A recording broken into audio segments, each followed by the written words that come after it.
आप सभी को मेरी राम राम हरिभूमि न्यूज बुलेटिन में आपका स्वागत है। आज की वीडियो में हम सबसे पहले बात करते हैं हरियाणा के गुरुग्राम में कैबिनेट मंत्री और बादशाहपुर के विधायक राव नरबीर सिंह का जाट और अहीर समाज को लेकर दिया गया विवादित बयान राजनीतिक विवाद का केंद्र बन गया है। 1 दिसंबर को हाजीपुर पातली गांव में दिए गए इस बयान के बाद उन्हें विपक्षी नेताओं और यहां तक कि स्थानीय पूर्व विधायक के बेटे से तीखी प्रतिक्रिया का सामना करना पड़ रहा है। पूर्व विधायक राकेश दौलताबाद के बेटे मिलन ने राव नरबीर पर सीधा पलटवार कर कहा कि मंत्री महोदय अपने प्रतिद्वंदी राकेश दौलताबाद से कम वोट मिलने के दर्द को अभी तक भुला नहीं पाए हैं। मिलन ने आरोप लगाया कि मंत्री जानबूझकर जाति के नाम पर लोगों को बांटने वाले बयान दे रही हैं। उन्होंने साफ किया कि उनके पिता राकेश दौलताबाद ने विधायक रहते हुए किसी भी गांव या समाज में भेदभाव नहीं किया, बल्कि अकेले दौलताबाद गांव में ही 30 करोड़ रुपए से अधिक के विकास कार्य करवाए थे। मिलन ने नरबीर सिंह को सलाह दी कि अब वो कैबिनेट मंत्री बन गए हैं, इसलिए उन्हें बदले की भावना छोड़कर जातिवाद से ऊपर उठकर पूरे क्षेत्र का सम्मान विकास करना होगा। वहीं कांग्रेस नेता वर्धन राव भी मंत्री के इस बयान पर सवाल खड़े कर चुके हैं। उन्होंने राव नरबीर पर वोट चोरी से विधायक बनने का आरोप लगाते हुए कहा कि मंत्री सत्ता में आने के बाद जाट अहीर का नाम लेकर एक जाति को अपमानित कर रहे हैं, जो हरियाणा की एकता के लिए खतरा है। राव नरबीर के इस बयान ने गुरुग्राम की राजनीति में एक नया भूचाल ला दिया है। अगली खबर हरियाणा के सिरसा से।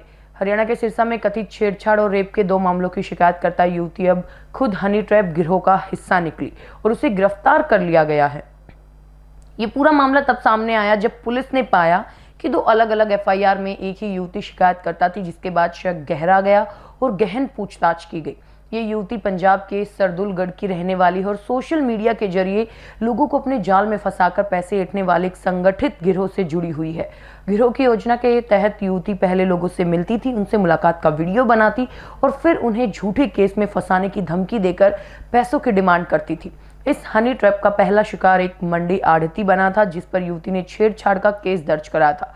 इस मामले को रफा दफा करने के लिए 2 पुलिसकर्मियों पर भी युवती के साथ मिलकर आढ़ती से रिश्वत लेने का आरोप है, जिसके बाद दोनों पुलिसकर्मियों को सस्पेंड कर दिया गया। लालच बढ़ने पर युवती ने सेक्टर 19 के एक युवक को फंसाया और उस पर रेप का केस दर्ज करा दिया। दूसरे मामले की जांच के दौरान पुलिस को हिसार रोड स्थित होटल का सीसीटीवी फुटेज मिला, जिसमें युवती युवक के साथ होटल में प्रवेश करते अपने फोन से रिकॉर्डिंग करती दिखाई दी। इस वीडियो से पुलिस को शक हुआ। डीएसपी ने कहा कि ये युवती एक बड़े हनी ट्रैप गिरोह का हिस्सा है और अब पुलिस इसके अन्य साथियों की तलाश में जुटी हुई है। अगली खबर पलवल से। हरियाणा के पलवल, करनाल और रेवाड़ी महेंद्रगढ़ जिलों में हुए 3 अलग-अलग सड़क हादसों में रोडवेज कंडक्टर और पूर्व नगर पालिका चेयरमैन समेत 4 लोगों की मौत हो गई। पलवल के रतिपुर गांव के पास ऑटो रिक्शा अचानक पशु के सामने आने से बेकाबू होकर पलट गया और इस हादसे में महेशपुर के सुभाष और रूपड़ाका के अतरसा की मौके पर ही मौत हो गई। ऑटो ड्राइवर सहित 3 अन्य यात्री घायल हो गए। वहीं करनाल के दुपेड़ी गांव के नजदीक भीषण हादसे में हरियाणा रोडवेज में कार्यरत कंडक्टर अनिल कुमार की जान चली गई। अनिल परिवार के साथ शादी से लौट रहे थे, तभी सामने से आ रही तेज रफ्तार कार ने लापरवाही से ओवरटेक करते हुए टक्कर मार दी। संतुलन बिगड़ने से अनिल की कार सड़क किनारे पेड़ से जा टकराई और हादसे में उनकी पत्नी, बच्चे और भतीजा गंभीर रूप से घायल हो गए, जबकि टक्कर मारने वाला कार चालक मौके से फरार हो गया। इसके अलावा महेंद्रगढ़ जिले की चर्चित राजनीतिक हस्ती और कनीना नगर पालिका के 2 बार चेयरमैन रहे राजेंद्र सिंह लोढ़ा की मौत रेवाड़ी में हुए कार हादसे में हो गई।